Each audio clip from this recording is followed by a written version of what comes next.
Buenas, mi nombre es John Freddy Ospino Palacio, del programa de Ingeniería Electrónica.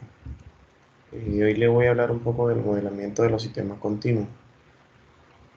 Los modelos describen el comportamiento de un sistema en función de una variable.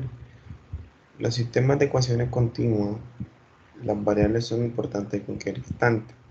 Y en los sistemas discretos, los valores de las variables cambian en algunos instantes del tiempo, como podemos ver en el plano cartesiano. Las continuas son continuas en el tiempo y las discretas lo que cambias es el número de variables, como podemos ver acá en el plano cartesiano. Los sistemas eléctricos. Las, las leyes generales gobiernan los circuitos eléctricos fueron fundadas por Karl Kirchhoff. Por ello se conoce como la primera y la segunda ley de Kirchhoff. La primera ley de Kirchhoff, conocida como la ley de la corriente de Kirchhoff o la ley de los nodos, establece que la suma de las corrientes que entran en un nodo es igual a la suma de la corriente que sale del nodo, o diciéndolo en otro modo, la suma algebraica de las corrientes de un nodo es igual a cero. Y en la segunda ley de Kirchhoff, también conocida como la ley de voltaje de Kirchhoff o la ley de las mallas, establece que la suma algebraica de las caídas de voltaje en un circuito cerrado es igual a cero. Como podemos ver acá, la suma de, las, de las corrientes 1, 2 y 3, eh, I sub 1, I sub 2 y I sub 3, como la vemos acá, I sub 1 más I sub 2 más I sub 3 más menos I sub 4 más menos I sub 4 son igual a 0. Igualmente la ley de los voltajes de voltaje B sub a B más B sub BC más B sub C más B sub DA es igual a 0.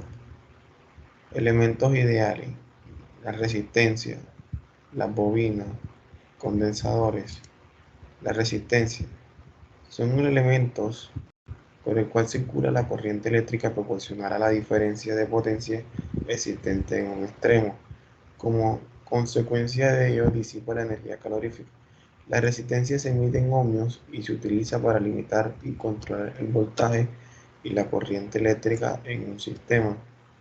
Las bobinas es un componente pasivo de un circuito eléctrico que almacena energía como campo magnético a través del fenómeno conocido como inducción.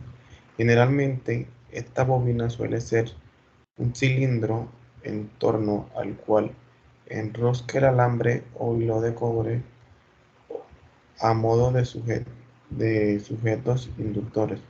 Los inductores son componentes que dejan pasar la corriente continua y la señal de frecuencias bajas, pero que en las señales de frecuencias altas. La fórmula de impedancia en una bobina reactiva,